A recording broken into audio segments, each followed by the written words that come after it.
Hi welcome to our channel. Big boss 7 season పూర్తయిపోయింది. 104 రోజుల big boss 7 సీజన్తో highest TRP rating. ఒకవైపు సామాన్యుడు రైతు బిడ్డ పల్లవి ప్రశాంత్ గెలవడం, ఆ తర్వాత ఆ రోజు జరిగిన కొన్ని హింసాత్మక సంఘటనలు, పోలీస్ కేసులు వెరసి గత వారం అంతా కూడా బిగ్ బాసే వైరల్ అయింది. బిగ్ బాస్ టాపికే ఎక్కడ చూసినా రచ్చరచ్చగా ఉంది. అయితే వెంటనే బిగ్ బాస్ 7 కంప్లీట్ అయిన వెంటనే బిగ్ బాస్ యాజమాన్యం నెక్స్ట్ సీజన్ బిగ్ బాస్ని ఓటీటీలో సెకండ్ సిరీస్ ప్రారంభించాలని ప్రయత్నాలు చేస్తున్నట్టుగా తెలుస్తుంది. గతంలో కరోనా సమయంలో ఓటీటీలో ఒక సీజన్ చేసింది, అది ఓటీటీ సీజన్ అని వ్యవహరించింది. ఈ తర్వాత అంత భారీ ఎత్తున కాకుండా అంటే శాటిలైట్ విభాగంలో అయితే కొంచెం భారీ ఎత్తునటువంటి ఏర్పాట్లు చేస్తుంది. కానీ ఓటీటీలో కొంచెం తక్కువ బడ్జెట్ తక్కువ విధానంలో చేసిన కంటెంట్ విషయంలో మాత్రం ఏం డోకా ఉండదు. సో మళ్ళీ ఈ ఓటీటీ సెకండ్ కూడా సెలక్షన్స్ అవుతున్నాయి, పేర్లు పరిశీలిస్తున్నారు, సంప్రదిస్తున్నారు అంటూ రకరకాల వార్తలు వస్తున్నాయి.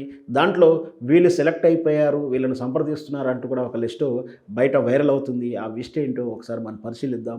వాస్తవానికి బిగ్ బాస్లో రకరకాల కేటగిరీలు అంటే ఒక జర్నలిస్ట్గా కానీ, యాంకర్లని, సోషల్ యాక్టివిటీస్ని, కామన్ మ్యాన్ని, ఫిలిము, టీవీ రంగాలకు, వివిధ రంగాలకు చెందినటువంటి సెలబ్రిటీలను లేదా ఎవరైతే కనెక్టివిటీ ఉంటుంది పబ్లిక్ వాళ్ళని ఎన్నుకుంటారు, ఆ రంగం నుంచి తీసుకుంటారు.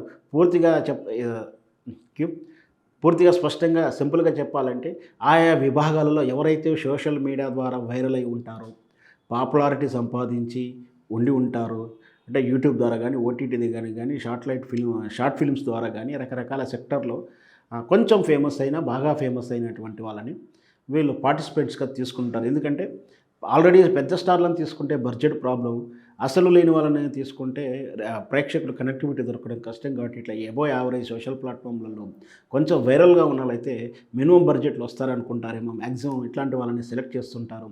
ఆ విభాగంలో ఎవరెవరు ఉన్నారు, ఆల్రెడీ ఎలాంటి పేర్లు బయట వినపడుతున్నాయో, చర్చ జరుగుతుందో ఆ లిస్ట్ ఒకసారి మనం చూద్దాం. వైరల్ అవుతున్న పేర్లు: రీచా పనాండ్ హీరోయిన్ సెక్టర్లోను, happy days fame Sonia Deepti, comedian actor Sri, comedian Bhadram, actor Giridhar, కొరియోగ్రాఫర్గా యశ్వంత్ మాస్టరు. దీంతోపాటు ఇంకా ఇన్ఫ్లుయెన్సర్ ప్లేస్లో సోనియా సింగ్ను కూడా సంప్రదిస్తున్నట్టు తెలుస్తుంది. ముఖ్యంగా సోషల్ ప్లాట్ఫామ్లో ఇన్స్టాగ్రామ్ కానీ తదితర ప్లాట్ఫామ్లలో ఇన్ఫ్లుయెన్సర్ ఉన్నటువంటి వాళ్ళని కూడా సంప్రదిస్తున్నట్టు తెలుస్తుంది. దాంట్లో ప్రధానంగా ఈ సోనియా సింగ్ ఒకటిను, దాంతోపాటు సోషల్ మీడియాలోను జబర్దస్త్లోను యాక్టివ్గా ఉన్నటువంటి రీతు కూడా వచ్చే అవకాశాలు ఉన్నాయి.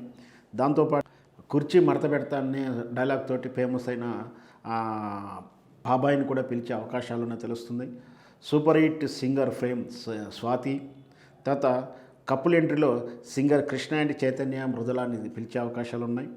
మోడల్ నిఖిత, నవాబ్ కిచెన్ ద్వారా ఫేమస్ అయినటువంటి యూట్యూబర్ మొయినుద్దీన్ పేరు కూడా వినిపిస్తుంది. ఇక ఇతను గూగుల్ సంస్థ యూట్యూబరు. ఇతను ప్రత్యేకంగా లాస్ట్ ఇయర్ త్రూఅవుట్ వరల్డ్లోనే 5గురు ఎంపిక చేస్తే దాంట్లో ఒక క్రియేటర్గా లేదా ఎంటర్ప్రెన్యూర్ సెక్టర్లో ఇతన్ని హైదరాబాద్ నుంచి నవాబ్ కిచెన్ సెలెక్ట్ చేసింది. యూట్యూబ్ నవాబ్ కిచెన్ ప్రోగ్రాము తను వంటలు వండుతూ వితరణ చేస్తున్నటువంటి విధానం కానీ, అతనికి ఉన్నటువంటి ఫాలోయింగ్స్ కానీ, అతను ఉన్నటువంటి చేసే వీడియో విధానానికి కానీ అందరికీ కూడా ఫిదా అవుతారు.